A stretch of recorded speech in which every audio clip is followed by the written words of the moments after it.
प्रिय उत्पत्ति के किताब 32 अध्याय 23 पद तक 28 पद तक हमनी का मिल के पढ़ल जाए। वो उन लोग के वो नदी के पार उतार दिले, बाकी सब कुछ अपन पार उतार दिहले और याकूब अकेला रह गए। तब कोनो पुरुष आके पौ फटला तक उनसे युद्ध करत रहे। जब वो देखले कि याकूब पर हम प्रबल नहीं हो पावत त उनकरा जांग के नस के छुएले और याकूब के जांग के नस उनके मल्लयुद्ध करत करत चढ़ गई। तब वो कहलन कि हमके जायदा काहे कि भोर होखे वाला बाटे।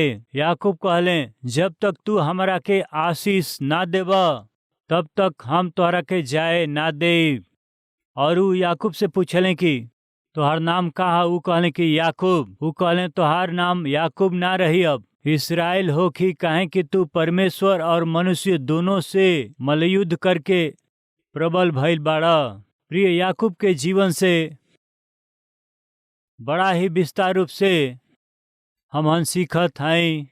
याकूब के जन्म, याकूब के जवानी, याकूब के दिहल गईल धोखा, याकूब के यात्रा, याकूब के प्रेम, याकूब के विवाह और ओकरा बाद याकूब के परिश्रम, याकूब के पश्चाताप, याकूब के प्रतिफल और अंत में याकूब के वापसी। ये विषय के हम बताइब रउआ से कहले रहली। आज बचल 3 विषय के रउआ से बाटे के आशा करत हई। याकूब के पश्चाताप और उनकरा पश्चाताप के प्रतिफल, ओकरा बाद याकूब के वापसी। ये 3 गो विषय के रउआ से बांटे के आशा करत हई। प्रिय, पिता के धोखा दिहले, भाई के धोखा दिहले। एह तरह से धोखा दिहला के विषय में याकूब सफल हो गईले। धोखा दिहला के बाद याकूब सोचले कि अब हमके कोनो बात के चिंता नहीं खे कि हम पहले उठा पद के पा गईल हई और आशीष के हम पा गईल हई। वो सोचले कि जीवन धोखा देले बने वो कबो प्रकट ना हो पाई, बाकी जीवन वो धोखा देले रहलन, दगा देले रहलन, वो बाहर प्रकट भइल। प्रिय, बहुत लोग सोचलन कि उनका धोखेबाजी के जीवन और उनकर झूठ बोलल कभी प्रकट ना होई, बाकी बाइबल बतावेले कि धोखा मत खइह, तोहार पाप तोहरा के पकड़वा दे।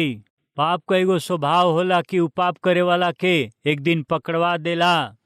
याकूब पकड़ा गईले, उनकर कईल गईल धोखा एक दिन पकड़ा गईल।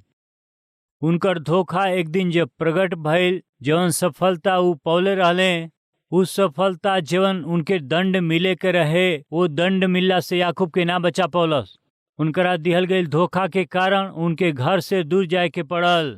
प्रेम, प्रीति, अनुराग से उनके दूर जाए के पड़ल। उनकर कईल गईल धोखा उनके अकेला कर दिहलस। उनकर कईल गईल धोखा उनकरा के बहुत ही विपरीत परिस्थिति में डाल दिहलस। घबराहट, अंधकार, खतरा, अकेलापन याकूब के पीछे रहल। घर से भागल याकूब जब अकेले जंगल में यात्रा करत रहले त काहे हमार जीवन ऐसन हो गईल सोचत रहले, तो समझ में आइल हमरा कईल गईल धोखा के कारण, चालाकी के कारण ये हमार बुरा स्थिति बा। प्रिय, जब एगो व्यक्ति पाप करेलन तो पाप उनके ऐसे ही ना छोड़ेला, उनकर हाल बुरा हो जाला। जौन व्यक्ति पाप कैले वो व्यक्ति के वो पाप खातिर के कीमत चुकावे के पड़ेला। याकूब के जीवन में यह भइल। कीमत के रूप में उनकरा के घर से दूर जाए के पड़ल। 400 से 500 के किलोमीटर की यात्रा करे के पड़ गई। यात्रा करके हारान नामक जगह में जब वो अइले, लाबान नाम के आदमी जवन उनकर मामा रहले, उनकरा पास वो पहुंच गईले। उनकरा घर में रहत रहले। वो घर में जौन घटना घटल ओकरा के हम पिछला दिन में रउआ के बतौली। लाबान के 2 गो बेटी रहली जा, लिया और राहेल। उन्हीं की घर में याकूब रहे लगलन। जौना लड़की से वो विवाह कल चाहत रहले, मेहमान के रूप में उन्हीं के घर में रहे लगले। जब वो मेहमान के रूप में रहे लगलन तब याकूब मुफ्त में बैठ के खैला के रूप में, आलसी और पेटू के रूप में अपना आप के वो अपना के बिल्कुल प्रकट ना कैले। जौन परिवार आश्रम के देले बा, हमके इनकर मदद करे के बाद सोच के मेहनत से वो काम करे वाला व्यक्ति के रूप में अपना आप के वो प्रकट कैले। जवान लड़की रहली फिर भी, और वो लड़की लोग याकूब के रिश्ता में रहली जा, फिर भी याकूब कोनो गलत काम के ना कैले, असभ्य व्यवहार कैला बिना अपना चरित्र के रक्षा कैले। और बाद में वो घर में रहे वाला दूगो लड़किन में से एगो से प्रेम करे लगलन। वो लड़की के नाम राहेल रहे। मेहनत करे वाला याकूब के देख के उनकर मामा कहले कि बेटा तू बड़ा अच्छा से काम करत हव, मुफ्त में हम तोहरा से काम नहीं करावल चाहत, हम तोहके मजदूरी दे, तू हमरा से मजदूरी ले ला। ऐसे कहला से याकूब कहले कि हम मेहनत से काम करब, मजदूरी के रूप में तू अपना बेटी से विवाह करा द। और उतने नहीं, अपना बेटी के हमरा के द कह के उनकरा से कल ही आए वाला हफ्ता में ही विवाह करावे ना कहत हमें। 7 बरिस तक हम इंतजार करब, 7 बरिस तक हम मेहनत से काम करब। हमके जांच लिह, हमके परख लिह। ये 7 बरिस में मेहनत से काम कैला के बाद में योग्य समझिए तो हमरा के अपना बेटी से शादी करा दीह। ई कह के 7 बरिस तक वही घर में रह के जो ना लड़की से शादी करे वाला रहले वही घर में रहली। बाकी याकूब कोनो गलत काम ना कैले, राहेल भी कोनो गलत काम ना कैली। 7 बरिस तक हमनी के रुके के बा, 7 बरिस तक इंतजार करे के बाटे। प्रिय, कई बार बहुत से भाई और बहन लोग हमसे मिल के प्रार्थना के सहायता मांगेलन जा, अपन समस्या बता के सलाह मांगेलन जा। ब्रदर, एगो लड़का हमसे प्रेम कैलस, विवाह करे खातिर जब उनकरा के हम दबाव बनौली त अब ही नहीं कुछ समय रुक, तोहके रुके के पड़ी, वो कहत हमें। तब उनके का सलाह हम देला, बहन तोहके थोड़ा देर रुके कहत हवन त रुकला में का गलती बा, वेट कर। हो सकेला अपना नौकरी के इंतजार करत हमें, अपना पढ़ाई के इंतजार करत हमें, सही समय के इंतजार करत हुई हैं, इंतजार कर। तब वो लड़की का कहली जानत हई, भाई हम कैसे वेट करी, काहे बहन काहे इंतजार ना करबू, कल परसों हम माँ बने वाला हई भैया, हम कैसे वेट कर सकिला। वो हमके वेट करे काहे कहत हवन, छुटकारा पावे खातिर के। हाँ जी, आज जवान लड़का और लड़की मनमानी से जी के, गलत कदम बढ़ा के, गलत काम करके बहुत आसानी से कहलन वेट कर जा, अभी नहीं शादी, अभी शादी ना करब। ई कहत हव त तू काहे गलत काम कैला, अपन शरीर काहे के दे दिहलो, पति पत्नी के समान काहे रहला जा जब अबे शादी ना करे के रहे। ये समय बहुत से लड़का और लड़की वेट करे के कहत हवे, कब जब सगरी बुरा काम हो जात हवे तब, सगरी पाप में काम कैला के बाद में वेट करे के। अब वहीं जल्दी का बा, शादी खाती जल्दी का बा, फिर साथ में रहे खाती काहे जल्दी कैली, शादी करे के जल्दी ना रहे तो शरीर के इच्छा पूरा करे खातिर जल्दीबाजी काहे कैलो। प्रिय बहन, सावधानी से रह जा। प्रिय भाई लोग, मनमानी से मत जी जा। प्रिय याकूब कहत हमें, हम तोहरा से प्रेम करीला, 7 बरिस तक हमहन वेट करे के, हम तोके पसंद करीला, बाकी विवाह करे खातिर के हमके समय चाही। ये 7 बरिस में हम कहाँ हई तोके मालूम होई, तू का हो हमके मालूम होई। प्रिय दिन में वेट निखन करत, वो इंतजार निखन जा करत, ये दिनन में एक दूसरा के जांच निखन करत, एक दूसरा के निखन समझत। आज प्रेम कहत हवन जा, कल पाप में काम करत हमें, परसों हॉस्पिटल लेके जात हमें, और ओकरा बाद ऑपरेशन करा देलन, ओकरा बाद में स्विच ऑफ कर देलन। का चीज के, मोबाइल के। यह है आजकल के प्रेम, यह है आजकल के जवानन में दिखाई देवे वाला लालसा। हमन के बीच ऐसन के लोग बाटे का। याकूब कहते हैं 7 बरिस तक तोहरा बेटी के हम पसंद करीला, बाकी 7 बरिस हम वेट करब। असली और सही प्रेम इंतजार करेला, शरीर के नाश कैला बिना इंतजार करेला, शरीर के अशुद्ध कैला बिना इंतजार करेला।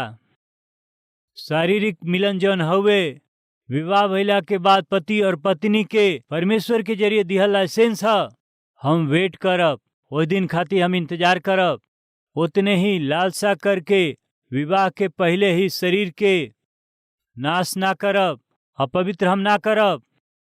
काहे कि विवाह सबसे आदर के बात हवे और बिछौना निष्कलंक और पवित्र रहे के बा। ऐसन पवित्र विवाह में कदम रखे के बा।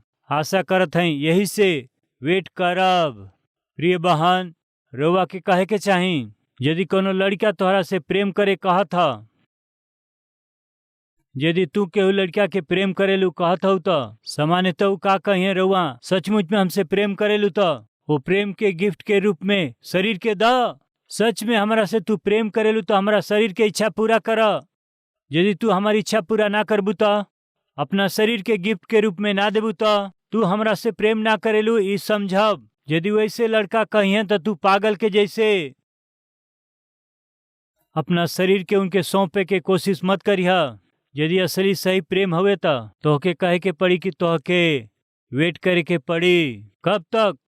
विवाह भइला तक तोहके वेट करके पड़ी। यदि वो सच में रुआ से प्रेम करेला तो निश्चय इंतजार करी हैं। यदि वो इंतजार ना करत हो तो प्रेम करे वाला ना हवे, फिर एगो कामुक व्यक्ति हवे। कामुकता से भरल वो दुष्ट व्यक्ति हवे।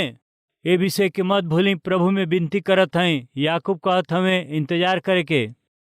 प्रिय याकूब कहले कि 7 बरिस हम इंतजार करब। वो जेकरा से प्रेम करत रहले लड़की वही घर में रहली, उनकरा नजर के सामने रहली। ठीक बा, विवाह कर ल, ऐसे उनकर मामा परमिशन दिहले। फिर भी याकूब कैरेक्टर के रक्षा कैले, राहेल कैरेक्टर के रक्षा कैली। प्रिय ये दिनन में लड़का लड़की प्यार मोहब्बत कहत हवन जा, और सबसे पहले का नाश करेलन जानत हई? कैरेक्टर। विवाह के बंधन के जौन स्थिर करेला, विवाह के बंधन के जौन मजबूत करेला, ओकरा के कैरेक्टर हवे। वो कैरेक्टर के पहले से ही नाश करके ओकरा बाद शादी के बाद परिवार बसा के, परिवार के बसावे के ई कहल उतना आसान ना हवे। ये विषय के रउआ मत भूली, प्रभु में हम विनती करत हई। पूछिला भाई और बहन लोग, रउआ अपना कैरेक्टर के रक्षा कैली या अपना कैरेक्टर के पहले से ही केहू के हाथ से नाश कैले हई? एक बार सोची जा। दूसरा, प्रिय याकूब जब मामा से 7 बरिस मेहनत से काम करके कहले, 7 बरिस मेहनत कैले, काम कैले, ओकरा बाद कहले 7 बरिस हम मेहनत से काम कैली हाँ, इंतजार करे कहली, इंतजार कैली, कोनो गलत कदम हम ना उठौली, अब अपना बेटी से विवाह करा दें। कहला से मामा खुश होके ठीक बा बेटा, उ सब के भोज दिहले। 7 बरिस तक इंतजार कैले, उ घड़ी आ ही गई। याकूब अपना इच्छा के अनुसार जे के प्रेम कैले उनसे विवाह करके वो उनकरा साथे परिवार के अब शुरू करे के बा। जौन सपना देखले रहले वो दिन आ ही गई। सब लोग भोज में आनंद मनावत रहले। जब वो लोग खुशी मनावत रहे, याकूब के कमरा में लबान अपना बेटी के भेजले। याकूब सोचले जवन भीतर आयल हवे वो लड़की जेकरा से वो बहुत प्रेम कैले राहेल हई। बाकी सवेरे उठ के देखलन तो वो राहेल ना रहली, के रहे? लिया रहली। कृपया ध्यान दें जा, राहेल और लिया शायद हो सकेला दोनों एक ही रूप के होइहन जा। रूप यानी चेहरा के बात नहीं कहत। राहेल और लिया एक तो इतना मोटी और दूसर की इतना पतली, ऐसा ना होके दोनों एक ही पर्सनालिटी के होइहन जा। सवाल बा, याकूब लिया के फिर काहे न पहचान पावले? सामान्यतः ध्यान दें वो दिनन में विवाह के समय में जौना लड़की के शादी होत हवे चेहरा पर घूंघट लगावल वहाँ के रीति रहे। ये दिनन में भी मसीही विवाह में दुल्हन के चेहरा पर ओढ़नी लगावेलन, वही के हमन बेल कहिला। वो दिनन में भी दुल्हन के चेहरा में ओढ़नी ओढ़ा के विवाह के समय ओढ़नी ओढ़ा के भेजत रहले। लिया ऐसे ही ओढ़नी ओढ़ के कमरा में अली, बाकी सवेरे तक मालूम ना भइल कि ऊ के ह। सवेरे तक मालूम भइल कि ऊ राहेल ना है, लिया है। याकूब के हृदय घबराए लागल। याकूब के हृदय टूट गईल। का है धोखा? हम तो चाहली केहू और के, बाकी हमरा पास केहू और भेजल गई। का है ई? याकूब जोर से मत चिल्ला, जेवन तू चल उहे भइल। 7 बरिस पहले पिता के पास के जाए के रहे? एसाव के। बाकी अंदर के गए? याकूब। अंदर जाके का कहले याकूब? हम एसाव हई, ऊ कहले। जाए के केहू केहू रहे और गईले के? याकूब, जवन धोखा तू दिहला ऐसे ही ना जाई। वही दिन पिता के पास भोजन एसाव के ले जाए के रहे। पहले उठा पद खातिर का भइल? याकूब एसाव के जगह जाके पिता के धोखा दिहले। 7 बरिस के बाद, यानी अर्थ जानत है, समय पूरा भइला के बाद। सुनी प्रिय भाई, सुनी प्रिय बहन, रौरे जरिए जब कल गई पाप जब परिपूर्ण हो जाई और जब समय पूरा हो जाई त रौरी कल गई पाप और धोखा के इनाम में निश्चित रूप से रुआ के कीमत चुकावे के पड़ी। मामा जी का हई? ऐसे जोर से पूछले। तब मामा कहले, बड़की लड़की के विवाह कैला बिना छोटकी के विवाह कैल हमनी के रिवाज ना हुए बेटा। अपना खोदल गड्ढा में वो खुद गिर गईले।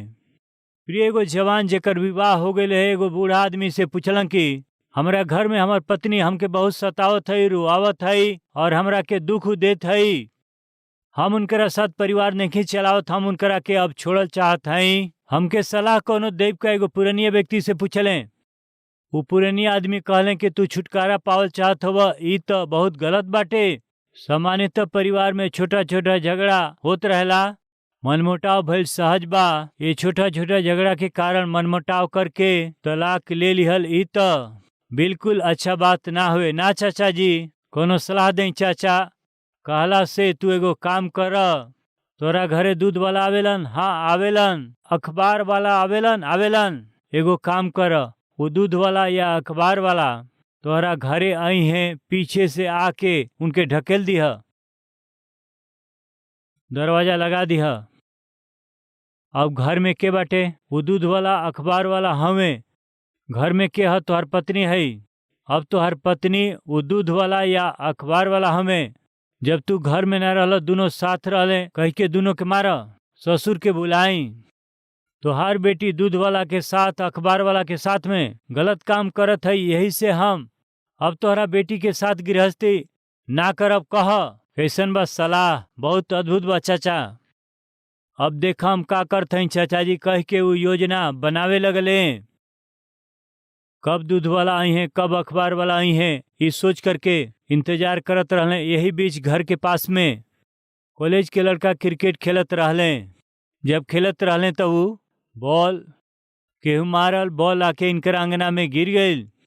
ये बहुत समय से इंतजार करत रहले, के आई सोच करके कॉलेज के वो लड़का वहाँ आइले। वहाँ आके वो बॉल के खोजे लगले। खोजत रहले, ना मिलल। के है यहाँ? वो घर के स्त्री पूछली तब वो दरवाजा के पास आके कहला, थोड़ा सुनी आंटी जी, यहाँ हमार बाल गिरल हवे, ओके खोजे खाती आइल हई। कह के जब बातचीत करत रहले तब पीछे से आके ढकेल दिले। दरवाजा लगा के दोनों के मारले। जब मारत रहले तो लड़का विरोध कैलस, फिर वो जोर से मरले। जवान लड़का गिर गई। अब ये सब के देखा? पत्नी देखली, उनके भी मरले, वो गिरली और देखला से दोनों मर गईले।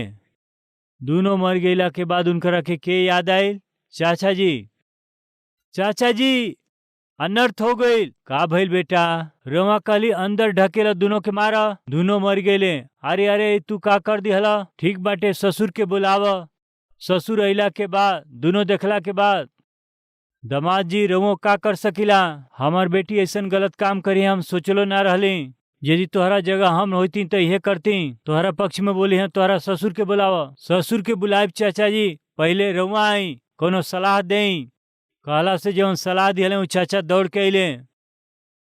अइला के बाद जैसे ही वो घर में कदम रखले, वहाँ पड़ल वो लड़किया के देखले, उहे में वो गिर गईले। वो लड़किया के देख के उहे उ चाचा जी गिर गईले, बिलक बिलक के रोए लगले। जे मारल उ पूछे लगल, का भइल चाचा, काहे रोवा रोवत हई? का भइल चाचा, हमके सलाह देवे अइली, रोवा बिलक बिलक के रोत हई, का बात बाटे? का भइल चाचा? अरे पापी व्यक्ति, तोके मारे खातिर हमरे बेटा मिलल हने का? तू मरल तो हमरे बेटे के मार दिहला का कहत हई चाचा जी, हम जेके मरले हई? हमारे कलौता बेटा हमें। धोखा मत खा परमेश्वर, ठट्ठा में उड़ावल ना जलन। मनुष्य जीवन बोवेला ओकरे के ऊ काटेलन। केहू और के मरला के कोशिश कैला से अंत में का भइल? उनकर बेटा ही मारल गईले।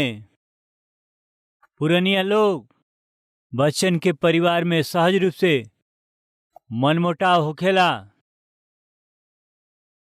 सहज रूप से एक दूसरा के प्रति कई विषय में शक कैल या गलत समझल हो जाला। रउआ जौन बुजुर्ग बानी वो दोनों के बीच में एकता मिल मिलाप के बनावे के कोशिश करे के बाटे। परिवार के नाश करे के कोशिश नइखे करे के। राउर सलाह हो सकेला, राउर विचार हो सकेला, उनकरा से कहे वाला बात हो सकेला। वो दोनों के बीच एकता और प्रेम के बढ़ावे वाला होखे के बाटे। बाकी दोनों के रिश्ता के तोड़े वाला नइखे होखे के। यदि कोनो आदमी गलत सलाह देवेला या औरत गलत सलाह देवेली, निश्चय वो स्त्री और पुरुष के श्रापित होखे के पड़ जाई। कारण जानत हई, बाइबल कहेले एक बार परमेश्वर की उपस्थिति में विवाह में जोड़ल गई लोगन के अलग कैला के हक केहू के भी ना हवे। रउआ माँ आ पिता हो सकीला। रउरी बेटा या बेटी के गृहस्थी में यदि मनमुटाव आ जाए तो रउआ कहीं हर एक बात वो दोनों के बीच में मेल मिलाव के बढ़ावे वाला ही हो सकेला, बाकी तोड़े वाला बिल्कुल ही ना होके के चाही। प्रिय एगो माँ के हम जानत हई, बेटी लोग के शादी हो गई, दामाद और बेटी में मनमुटाव हो गई। वो माँ हमसे कहत रहली कि हम दिलवा दे।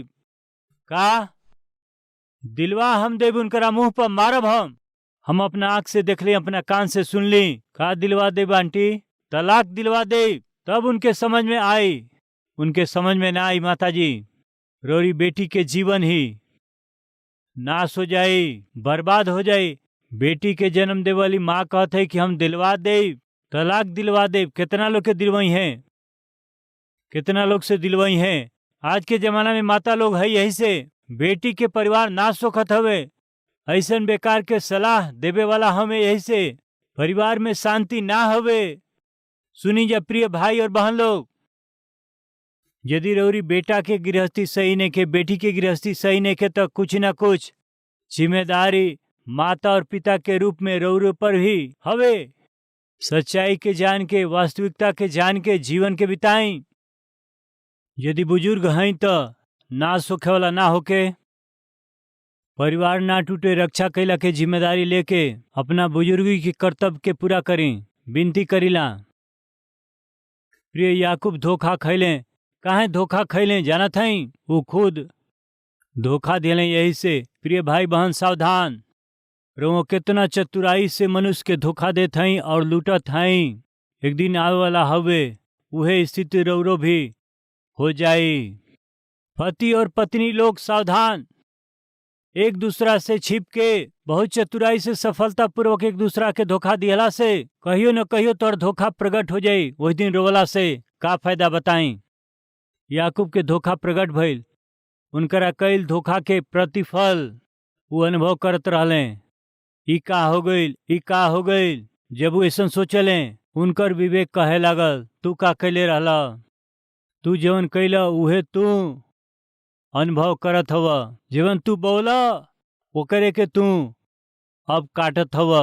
सावधान, रउआ जीवन बोई निश्चय ओकरा के काटे पाई।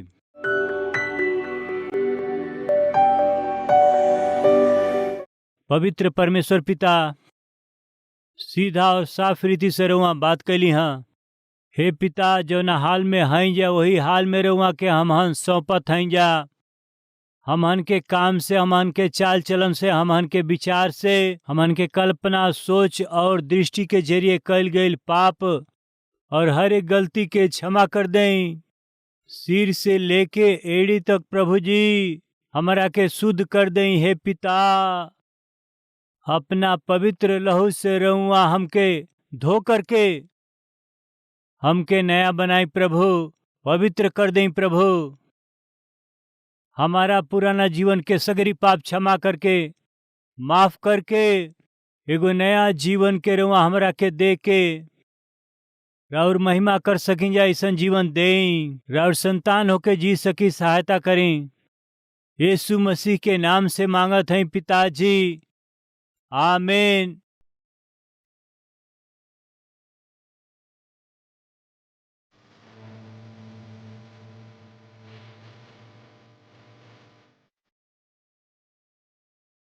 प्रार्थना के साथे और प्रयास के साथे जरूरी आत्मिक उन्नति खातिर हम संदेश के प्रसारित करत हई जा।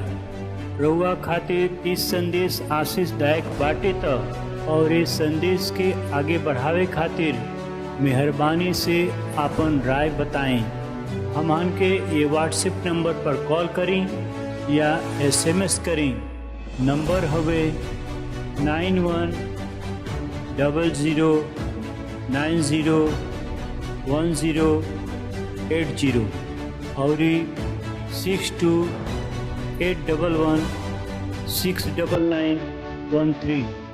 प्रभु में अति प्रिय आप सबको शलोम। अच्छे हैं। प्रभु के महान अनुग्रह से केवल एक कार्यक्रम के साथ प्रारंभ किया गया ये कलवरी आवाज आज लगभग 650 सैटेलाइट टेलीविजन कार्यक्रम के रूप में परमेश्वर आशीष दिया है। कारण जानते हैं, जो लोग इन कार्यक्रमों को देखते हैं वे आशीष पाकर इस कार्यक्रम के लिए कुछ न कुछ सहायता भेज रहे हैं। इसलिए एक कार्यक्रम से प्रारंभ किया गया, एक भाषा में प्रारंभ किया गया।